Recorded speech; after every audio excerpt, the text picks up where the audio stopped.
জন্য, তার জন্য এসএফআই হুগলি জেলা কমিটির নেতৃত্বকে অসংখ্য ধন্যবাদ। লাল সেনা এই এক এমন ভালোবাসা যে বছরের পর বছর ধরে দেখা সাক্ষাৎ না হলেও থেকে যাবে, এবং যতদিন চুল ফুল পেকে চামড়া ফামড়া ঝুলে যাই যাক না কেন, এই ভালোবাসা এই জীবনে ফুরবে না। এসএফআই এমন এক ভালোবাসা আমরা এরকম ছোট থেকে জেনে এসেছি। এসএফআই শুধু ভালোবাসা না, এসএফআই একটা কম্পাস। আমাদের মতো অনেক হাজার হাজার ছেলে মেয়ের জীবনের কাছে এসএফআই একটা কম্পাস। কি কম্পাস? উত্তাল সমুদ্রের মধ্যে নাবিক যখন পথ হারায়, তখন এই ছোট্ট যন্ত্রটা ও আসলে ওকে সঠিক দিশা দেখায়, কোন দিকে গেলে ও আসলে বাঁচতে পারবে ওই উত্তাল সমুদ্রের সাথে লড়াইতে। আমাদের জীবনেও যখন এরকম কোন রকম সমস্যা আসে, এই উত্তাল সমুদ্রের মধ্যে ওই স্বাধীনতা, গণতন্ত্র, সমাজতন্ত্রের পতাকা আর ওর ওই মেম্বারশিপের ফয়েলের ডান দিকের লেখার দাবিগুলো আসলে আমাদের ওই যন্ত্রণার মধ্যে, ওই বিপদের মধ্যে, ওই ঝড়ো পরিস্থিতির মধ্যে রাস্তা চিনতে শিখিয়েছিল যে কোনটা সঠিক আর কোনটা বেঠিক। আমরাও রাস্তা চিনেছি। 2008 সালে আমিও তখন এসএফআই করতাম, এইরকম মিছিলে হাঁটতাম। আজকে যেরকম মিছিল দেয়া হলো স্টেশন থেকে, ওই রকম মিছিলে হাঁটতে হাঁটতে হাঁটতে হাঁটতে এসএফআই করাকালীন প্রথম আমি কলকাতার বাইরে কোথাও একটা এসেছিলাম, আপনাদের জেলায়। কোথায় এসেছিলাম?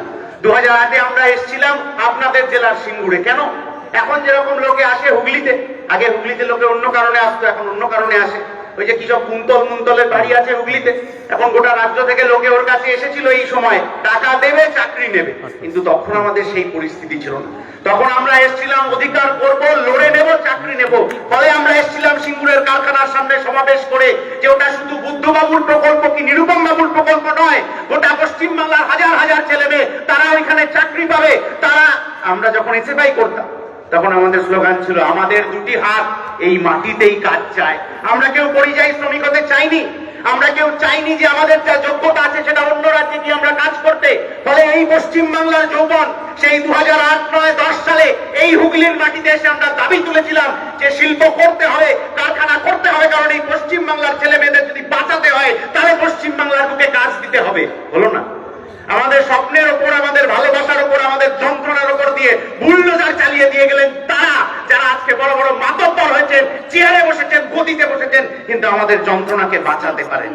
ওই 2008 সাল যখন মিছিল করে যাচ্ছি হাইওয়ের ওপর দিয়ে যে শিল্প চাই, এই বাংলায় কাজ চাই বলে, ওই 2008 সালে এই পশ্চিম বাংলায় প্রথম শ্রেণীতে 24 লক্ষ ছাত্রছাত্রী ভর্তি হয়েছিল। 24 লক্ষ। তারপরে গঙ্গা দিয়ে অনেক জল বয়ে গেছে, আমাদের জীবন যন্ত্রণারও কঠিন হয়েছে।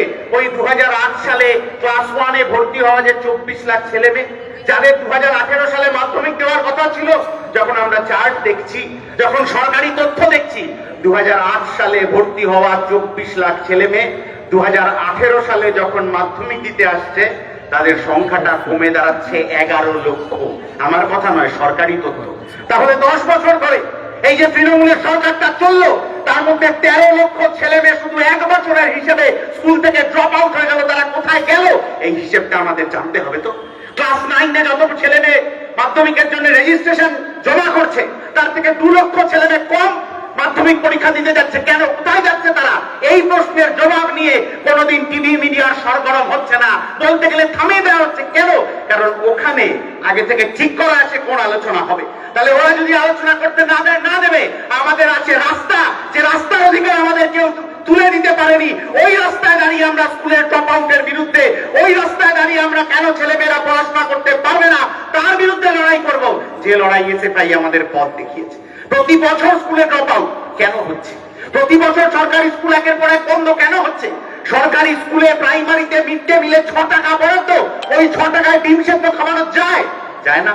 কিন্তু স্কুলের দেওয়ালে লেখা রয়েছে সোমবার দিন ভাত মসুরির ডাল আলু সেদ্ধ, মঙ্গলবার দিন ভাত মসুরির ডাল সাথে ডিম সেদ্ধ। কেন লিখে রেখেছেন? মানুষকে বোকা বানানোর জন্য। তাহলে ওইটুকু বাজেটে ওই যে এসএফআই মেম্বারশিপ ফাইলের লেখা ছিল না, ডান দিকে ছোট ছোট অক্ষরে লেখা থাকতো, কেন্দ্রীয় বাজেটের অত শতাংশ বরাদ্দ চাই, রাজ্য বাজেটের অত শতাংশ বরাদ্দ চাই। আজকে যে আফ্রিকার দেশগুলো যারা অর্থনৈতিক ভাবে আমাদের থেকে ব্যাপক পিছিয়ে রয়েছে, তারা অব্দি কেন্দ্রীয় সরকারের যে বরাদ্দ তার 6%, 7% শিক্ষা খাতে ব্যয় করছে। আর আমার ভারতবর্ষ হাজার হাজার কোটি টাকার তার বাজেট, তারাই ব্যয় করতে পারছে না। পশ্চিমবাংলা আরোই পারছে না। কি হচ্ছে পশ্চিমবাংলার বাজেটে?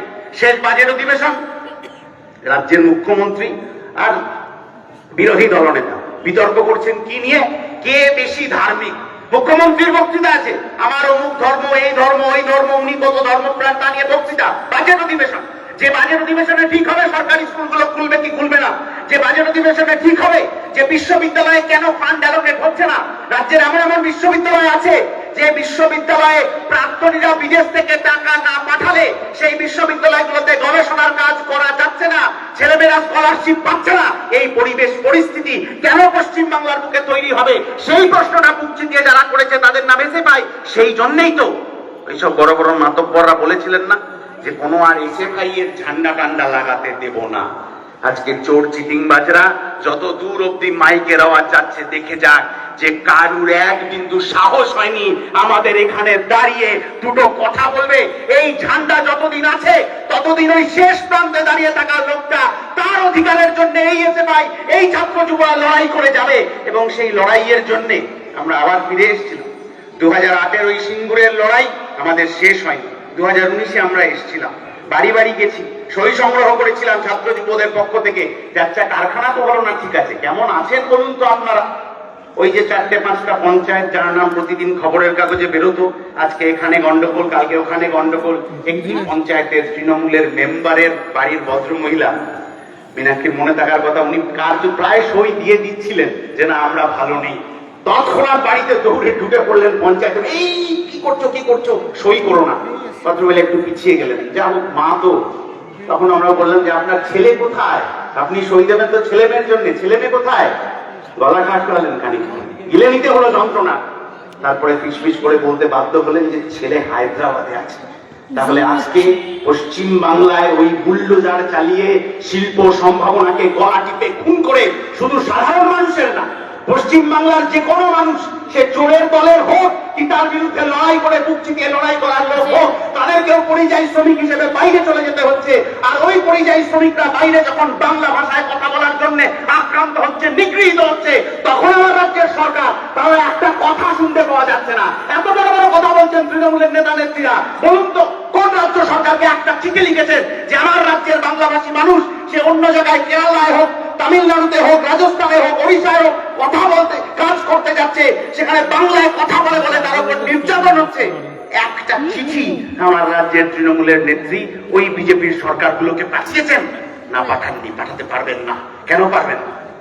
প্রশ্নটা তো এইখানে যে কোথায় পা কাটছে তৃণমূলের। আমরা জানি কোথায় পা কাটছে।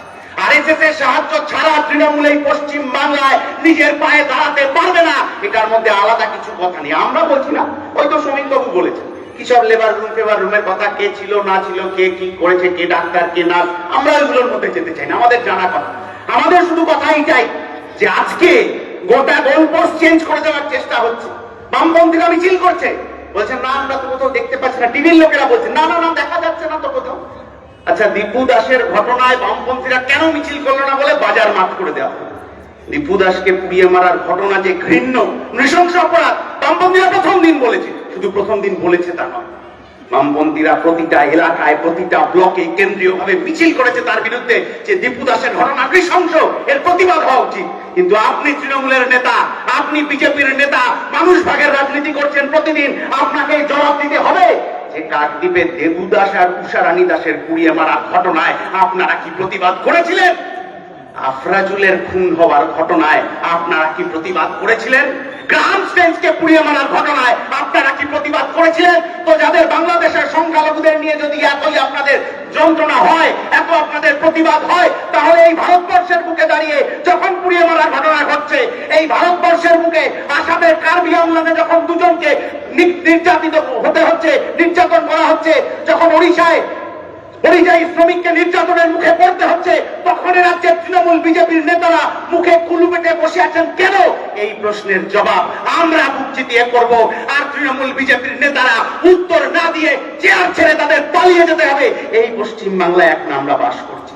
কি অবস্থা হয়েছে, কি অবস্থা! যখন আমরা রুটি রুজির কথা বলছি, বলছে না না না, গোলপোস্ট চেঞ্জ হয়ে গেছে, এখন ধর্ম নিয়ে খেলা হবে, মন্দির হবে, মসজিদ হবে, এই হবে, ওই হবে।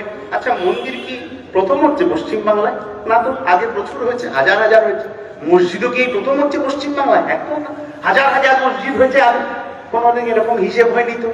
কোথায় মুর্শিদাবাদে মসজিদ হবে আর ওই শিলিগুড়িতে ওখানে মন্দির হবে, সেই নিয়ে তরজা। অসুবিধা কিছু নেই, তরজা হচ্ছে এসআইআর নিয়ে। মুখ্যমন্ত্রী বলেছেন একটা নাম বাদ যাবে না, শূন্য। আর বিরোধী দলনেতা বলেছেন 1.5 কোটি নাম বাদ যাবে। রোহিঙ্গা অনুপ্রবেশকারী সংখ্যার দরজা হচ্ছে। আমি আপনাদেরকে একটা সংখ্যা বলি, 43,054, 43054। এই সংখ্যাটা কি? এইটা আপনি তৃণমূল বা বিজেপির নেতাদের জিজ্ঞেস করলে বলতে পারবেন না, ওদের মুখস্থ নেই। 2023 সালে পশ্চিমবাংলার মানচিত্র থেকে মুছে যাওয়া মহিলা নারীর সংখ্যা 43,054। কোথায় গেলেন এই মহিলারা? 43,054 জন মহিলা শুধু 2023 সালে পশ্চিমবাংলার মানচিত্র থেকে মুছে গেলেন, যার মধ্যে মাত্র 61 জনকে পশ্চিমবঙ্গ পুলিশ বলছে যে ওরা পাচার হয়েছেন। বাকি কে কোথায় গেছেন আমরা জানি না। এই মহিলারা কোথায়, এই মেয়েরা কোথায়, এটা জানতে হবে না? আজকে আপনি যে শিলিগুড়িতে মন্দির করবেন বলে এত দরজা করছেন, ওই শিলিগুড়িতে, ওই জেলায়, দার্জিলিং জেলায় গত 1 বছরে যে 25 থেকে 30টা চা বাগান বন্ধ হয়ে গেছে, আজকে সন্ধ্যেবেলা ওই চা বাগানের শ্রমিকদের বস্তি থেকে দুবেলা দুমুঠো খেতে না পাওয়ার যন্ত্রণা থেকে একটি মেয়েও যে ওখানে পাচার হয়ে যাচ্ছে না, তার গ্যারান্টি কি আমার তৃণমূলের সরকার, আমার বিজেপির সরকার দিতে পারবে? অথচ চা বাগানের সমস্যা নিয়ে একটা কমিটি আছে, কেন্দ্রের সরকারের প্রতিনিধি, রাজ্য সরকারের প্রতিনিধি, চা বাগানের মালিক এবং শ্রমিকদের সংগঠনের প্রতিনিধিরা আছে, যার কোনো মিটিং হয় না, যার কোনো সমাধান হয় না। একটার পর একটা চা বাগান বন্ধ হয়ে যাচ্ছে, মালিক এলাকা ছেড়ে পালিয়ে চলে যাচ্ছেন, আর রাতের অন্ধকারে ওই মেয়েদেরকে কোথায় পাচার করে দেওয়া হচ্ছে সে আমার রাজ্যের সরকার, আমার দেশের সরকার খোঁজ রাখছে না।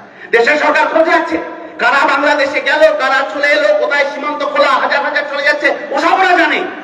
কিন্তু আমার বাংলার মহিলারা কোথায় হারিয়ে যাচ্ছে সেগুলো তারা জানে না। তাহলে শিলিগুড়িতে মন্দির হবে, হোক, অসুবিধা নেই তো, মন্দির যে করবেন তার ব্যাপার, কিন্তু ওই দার্জিলিং জেলায় হারিয়ে যাওয়া মহিলাদের কি হবে? এই প্রশ্নের জবাব ওই চোরচট্টা চিটিংবাজ দাঙ্গাবাজদের দিতে হবে, না হলে ওদেরকে আমরা ছেড়ে কথা বলবো না। এইটা এই সমাবেশ থেকে আমরা সোজা কথা সোজাভাবে বলতে চাই। চলে আসুন মুর্শিদাবাদে, মসজিদ হবে বলে বিরাট বিতর্ক, প্রতিদিন টিভিতে আড্ডা ইত্যাদি ইত্যাদি। প্রথম দিন টিভির বিতর্কের মধ্যে ওই কথাটা ছিল, যেটা পরের দিন থেকে মিডিয়া দেখাতে চাইছে না। ওই যে ভদ্রলোক উনি বলছেন, নিজে বলছেন গর্ব করে, এই তো দিদি মঞ্চে উঠলেন, আমার কাছে এলেন, কানে কানে বললেন, আরে ওখানে তো সেলিম টেলিম সব জিতে যাবে, কি হবে রে? আমি বললাম কোনো চিন্তা নেই দিদি, পরের দিন থেকে এমন ব্যবস্থা চালু করে দিলাম, এমন মানুষে মানুষে ভাগ করে দিলাম যে ওখানে আর ধর্মনিরপেক্ষ শক্তি যারা, লাল ঝান্ডা যারা, তারা জিততে পারলো না, ওখানে তৃণমূলকে জিতিয়ে দিলাম। এই তো তার রাজনীতি ছিল। আজকে বড় বড় কথা বলছেন। তাহলে ওই মুর্শিদাবাদে যদি উনি মানুষের জন্য এত কথা বলার জন্য নতুন দল নাকি সব ছাতার মাথা করেছেন, তাহলে ওই মুর্শিদাবাদের বিড়ি শ্রমিক যারা 2,000 থেকে 4,000 টাকা বেশি রোজগার করতে পারছে না, ওই মুর্শিদাবাদের গঙ্গাপদ্মার ভাঙনে ক্ষতিগ্রস্ত হয়ে যাওয়া ছাত্রছাত্রী যাদের পড়াশোনার সুযোগ নেই, তার জন্য কি করেছেন? এই জবাবটা আগে তো দিতে হবে। পারবেন ওরা? পারবেন না। আমরা পারবো। আমরা এখানে শুধু এ খারাপ আর ও খারাপ এই কথা বলতে আসিনি। এই নতুন প্রজন্ম আসলে আমরা বিকল্পের কথা হাজির করতে এসেছি। ওই গঙ্গার পদ্মার ভাঙনের চরে অসহায় ক্ষতিগ্রস্ত মানুষের ছেলে মেয়েদের পড়ানোর জন্য এই ছাত্র যুব আন্দোলনের কর্মীরা ভূতনির চরে বিকল্প শিক্ষা কেন্দ্র গড়ে তুলেছে। ওরা ভাঙবে, আমরা করব, এই আমাদের বিকল্প। আর এই বিকল্প আগামী দিনে আমাদের পথ দেখাবে যাবতীয় অন্যায়ের বিরুদ্ধে, যাবতীয় নৈরাজ্যের বিরুদ্ধে, অত্যাচারের বিরুদ্ধে। এই বিকল্প আমাদের পথ দেখাবে। পরিযায়ী শ্রমিক বাংলার বাইরে যাবেন, বাংলায় কথা বলবেন, খুন হবেন, পিটিয়ে মারা হবে, আর তবুও তারা এ রাজ্যে ফিরতে পারবেন না। কারণ যন্ত্রণা তারা নিজেরা বলেছেন টিভি চ্যানেল, যে কি করে ফিরবো, ওখানে যাব, আবার তো সেই বেকারত্বের জীবন, দুবেলা দুমুঠো খাবার নেই, 100 দিনের কাজ বন্ধ, আবাস যোজনার টাকা বন্ধ, তাহলে এই বাংলায় থাকবো কি করে?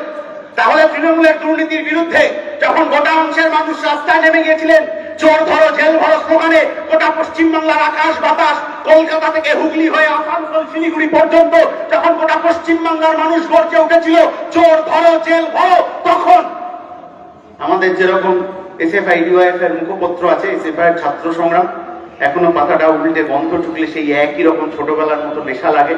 যুব শক্তি আছে ডিওয়াইএফআই এর, এখনো পাতা উল্টে দেখলে একটা অন্যরকম শিহরণ জাগে। ওই আরএসএস এর একটা মুখপত্র আছে, তার নাম স্বস্তিকা। 2022 সালের ডিসেম্বর মাসে গোটা বাংলার মানুষ যখন দুর্নীতির বিরুদ্ধে লড়াই করছেন, ওই মুখপত্রে লেখা হয়েছিল গোটা গোটা অক্ষরে যে নিয়োগ দুর্নীতির বিরুদ্ধে লড়াই এত তীব্র করা যাবে না যাতে বামেদের সুবিধা হয়ে যায়। তাহলে তৃণমূল বিরোধিতার লক্ষ্য নয়, লক্ষ্য হলে এরকম যাওয়া আসার মাঝে এ কাউকে গেল আরো পরশুদিন এলো, এই রাজনীতি ওরা করতে পারতো না। আরে তো জামা কাপড় বদলানোর মতো করে নীতি আদর্শ বদলে ফেলা যায়, যেটা আমরা কোনোদিন ছোটবেলা থেকে শিখিনি। সব কিছু হারিয়ে গেলেও প্রতিকূল ঝড়ের মধ্যেও তোমার হাতে শেষ যেটা থেকে যাবে সেটা তোমার পতাকা এবং সেটা তোমার মতাদর্শ। আজ না বলে কাল ও আসলে তোমায় জেতাবে সেই লড়াইতে, যে লড়াই বারবার তৃণমূল আর বিজেপি আমাদের কাছে হারতে বাধ্য। সেই কারণে ওরা মানুষ ভাগের রাজনীতি করে, সেই কারণে আসামের সিলেবাস থেকে রবি ঠাকুরের কবিতা বাদ চলে যায়। আরে যাবে তো বটেই। হেথায় আর্য হেথা অনার্য, হেথায় দ্রাবিড় চীন, সব কুন্দল পাঠান মোগল এক দেখে হলো লীন। পশ্চিম আজি খুলিয়াছে দ্বার, সেথা হতে সবে আনে উপহার। দিবে আর নিবে, মিলিবে মিলাবে যাবে না ফিরে। এই ভারতের মহামানবের সাগর তীরে এই চওড়া বুক, এই বাজ পাখির কলিজা ওই চোর চোরটা চিটিংবাজদের থাকে না। সেই জন্য ওরা আক্রমণ করতে পারে, কিন্তু আক্রমণের পাল্টা যদি ওদের দিকে টেনে যাওয়া যায় ওরা পালানোর পথ খুঁজে পায় না। এই লড়াই করেছিল আনিস, এই লড়াই করেছিল মইদুল, সুদীপ্ত আরো হাজারো। যখন আনিসের বাড়িতে ওই রাজ্যের বড় মাতব্বর টাকা পয়সা ইত্যাদি নিয়ে গেছিলেন যে আপনি এইটা নিন আর এইসব আন্দোলন এবার বন্ধ করুন, গোটা পাড়া ভেঙে নেমে এসে ধর্ম জাত পোশাক খাবার নির্বিশেষে যে মানুষ ওই দিন রাত্রিবেলা একটু ভাত খেতে পাননি তিনি পর্যন্ত রাস্তায় নেমে এসে ওই চিটিংবাজদেরকে এলাকা ছাড়া করে দিয়েছিলেন। এই সাফল্য, এই হকিকত নিয়ে, এই বুকের দম নিয়ে ছাত্র যুব আন্দোলন এগিয়ে চলেছে। আর ওদের দেখানো পথেই আমরা এগিয়ে চলেছি আগামী লড়াইয়ের উদ্দেশ্যে। এই লড়াই বিকল্পের কথা বলবে।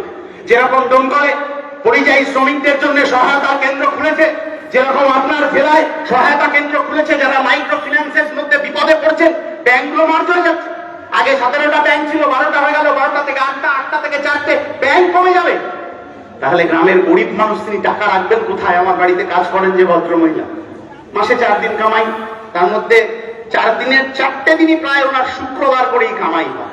একদিন আমি তাকে জিজ্ঞেস করেছিলাম যে কি ব্যাপার, আপনি এরকম শুক্রবার করেই মানে কিছু আছে, আপনি পুজো টুজো করেন নাকি? বলছেন না না দাদা, পুজোর ব্যাপার না, ওটা যে কোনো সময় করা যায়, শুক্রবার দিন খাতা লিখতে লোক আসে। খাতা লেখা মানে বলছে ওই যে টাকা নিয়েছিলাম ওই সুদের খাতায় লেখা হয়। এলাম খাতায় লেখা হয়, ব্যাংকের খাতা? বলছে না, ও পেনে লিখে চলে যায়। 33,000 কোটি টাকা এক বছরে মাইক্রো ফিন্যান্সে খাটছে। ব্যাংক উঠে গেছে, রেল উঠে গেছে, বিমা উঠে গেছে, কয়লা খনি উঠে গেছে, এলাকার ছেলেমেয়েরা কাজ পাবে না। শুধু কাজ পাবে না তা নয়, একদিকে এই মাইক্রো ফিন্যান্স আমাদের লুটে নেবে, আরেকদিকে আপনি আজকে রাত্রিবেলা বাড়ি গিয়ে আপনার পুরনো ফিক্সড ডিপোজিটের খাতাটা বার করবেন। 2016 সালে, 17 সালে, 18 সালে যখন ফিক্সড ডিপোজিট করেছিলেন তখন ব্যাংক ইন্টারেস্ট দিত 8.75 বা 9.1। 16 সালে আমার বাড়িতে আমার মায়ের একটি আছে, মাঝে মধ্যে মা দেখেন আর চোখের জল ফেলেন। 16 সালে যখন ইন্টারেস্ট ছিল 9.1, 100 টাকা রাখলে আপনি 1 বছর পর 109 টাকা পেতেন। আজকের দিনে দাঁড়িয়ে 5 টাকা 25 পয়সা। কোথায় গেল টাকাগুলো? আম্বানি খেলো, আদানি খেলো, মালিয়া খেলো, এ খেলো, ও খেলো, বাইরে চলে গেল। আর ওই আলের ধারে কৃষক না খেতে পেয়ে ফলিডল খাবার যোগান দিচ্ছেন। এই সব মুড়ো মুখ ম্লান মুখে ভাষা তুলে দেওয়ার জন্যে, বিকল্প লড়াই তুলে দেওয়ার জন্যে এসএফআই, তার জন্যে বাকি সমস্ত শক্তিরা আমরা হাজির হয়েছি বিকল্পের কথা বলার জন্যে। ওরা বলে বারংবার যে কি বিকল্পের হাজির হবে। আমরা বলেছি এমন এক বিকল্প হাজির হবে যে বিকল্প এর আগে কখনো শুনেন। মানুষ ভাগের রাজনীতি হবে না, দাঙ্গার রাজনীতি হবে না, মানুষে মানুষে ঐক্যবদ্ধ হয়ে থাকবে। সেই একটা পরিবেশ পরিস্থিতি আমাদের এখানে তৈরি করতে হবে। আজকে যত নির্বাচনে গিয়ে আসবে তত এরকম মানুষ ভাগের রাজনীতির হিসেব বাড়বে। যত নির্বাচনে গিয়ে আসবে তত মানুষে মানুষে ধর্ম জাত এটা ওটা প্রসঙ্গে আপনি কি খাবেন, আপনি কি খাবেন না সেই প্রসঙ্গ তুলে নতুন করে উত্তেজনা তৈরি করার হবে। যে সরকারটাকে আমি নির্বাচিত করেছি ভোট দিয়ে, সে আমার দুবেলা দুমুঠো খাওয়ার জোগানে রাখতে পারেনি, সে আমাকে ঠিক করে দেবে আমি বৈধ না আমি অবৈধ। চমৎকার ব্যাপার, চমৎকার ব্যাপার। আজকে আমি এই যে উত্তর 24 পরগনা নদিয়ার একাংশের মানুষ যে মহা বিপদে পড়েছেন, মানে ধরুন আমি ভোটার, আমি ভোট দিয়ে নির্বাচিত করেছি আমার সাংসদকে। সাংসদ দিল্লিতে গেছেন, মন্ত্রী হয়েছেন, ক্যাবিনেট মিটিংয়ে বসেছেন, বসে নিজেরা সিদ্ধান্ত করেছেন যে আমি যে ভোটার নির্বাচিত করেছি সাংসদকে, সাংসদ মন্ত্রী হয়েছেন, আমি অবৈধ, আর আমার ভোটে নির্বাচিত সাংসদ তিনি বৈধ থাকবেন। তাহলে মানুষকে বোকা বানানোর এই রাজনীতি, মানুষের থেকে পয়সা লোটার এই রাজনীতি, ওই সব চোর চোরটা চিটিংবাজরা। আগে হুগলিকে আমরা জানতাম শিল্পাঞ্চল বলে, ভূগোলে পড়তাম না, হুগলি শিল্পাঞ্চল, অমুক অমুক অমুক অমুক শিল্প এখানে আছে। 10 নম্বরের প্রশ্ন আসতো। আমি জানি না এখন কুন্তলের বাড়ি কোথায়, ওটা কি হুগলি শিল্পাঞ্চলের মধ্যে না বাইরে, এই প্রশ্ন কি আসে? তাহলে আজকে এটা লজ্জার ব্যাপার আমি কলকাতা শহরের বাসিন্দা, আমার কাছেও লজ্জার ব্যাপার। আগে লোকে আসতো ভিক্টোরিয়া মেমোরিয়াল দেখতে কলকাতা এই ছুটির সময়, সায়েন্স সিটি দেখতে, মিউজিয়াম দেখতে। এখন এসে কালীঘাটের আশেপাশে খোঁজে, বলছে ওই ভাইপোর বাড়িটা কোথায়? ওই যে হ্যাঁ, ওই যে ভেতরে লিফটটা, ওইটা তো প্রাইমারির টাকায় করেছে। আর ওই যে ছাদের ওপর সুইমিং পুল নাকি, ওইটা এসএসসির টাকায় করেছে। আর বাড়ির সামনে যতগুলো পুলিশ রয়েছে, ওদের প্রতিদিনকার খোরাকিটা তো ওই কর্পোরেশনের দুর্নীতির টাকায় আসছে। এইরকম একটা সরকার, এই রকম নেতা পশ্চিম বাংলার মানুষ ডিজার্ভ করে না। তার জন্য নতুন বিকল্প আমাদের হাজির করতে হবে। যারা চুরি করেছে, যাদের জেলে থাকার কথা ছিল, বিজেপিকে মিস কল দিয়ে আরএসএস এর পায়ে ধরে তারা এখন বাড়িতে পোলাও মাংস খাচ্ছেন। 26 সালের পর যে নতুন সরকার তৈরি হবে, নতুন যে বামপন্থী ছাত্র যুব আন্দোলনের কর্মীরা এই লড়াইতে উঠে আসছেন, ওই 26 সালের পর ওই সব চোরচোরটা চিটিংবাজরা কে দল বদলেছেন হিসেব করবো না, সব কটাকে কান ধরে টেনে নিয়ে জেলের খানি জানানোর জন্য আমাদের লড়াই চলবে। এই লড়াই এগিয়ে নিয়ে যাওয়ার জন্য এই এসএফআই আমাদের ভরসা। আমাদের সিনিয়র যারা ছিলেন তারা আমাদের বারংবার শেখাতেন, বেশি করে দেওয়াল লিখবি, তুই যখন ঘুমাবি তখন দেওয়াল জেগে থাকবে। আমরাও যখন আজকে রাত্রিবেলা প্রাক্তন এসএফআই কর্মী হিসেবে ঘুমোতে যাব, আমরা নিশ্চিত থাকব যে এই সামনেই দুপা দূরের হলে বর্তমান এসএফআই মতাদর্শের মশালটা জ্বালিয়ে জেগে আছে। আগামী দিনে একটা নতুন বদল আনবে বলে, যে বদলের কথা কবি সুকান্ত আমাদেরকে শিখিয়ে গেছিলেন। চলে যাব তবু যতক্ষণ দেহে আছে প্রাণ, প্রাণপণে পৃথিবীর সরাবো জঞ্জাল। এ বিশ্বকে এ শিশুর বাসযোগ্য করে যাব আমি নবজাতকের কাছে। এ আমার দৃঢ় অঙ্গীকার। ইনকিলাব জিন্দাবাদ।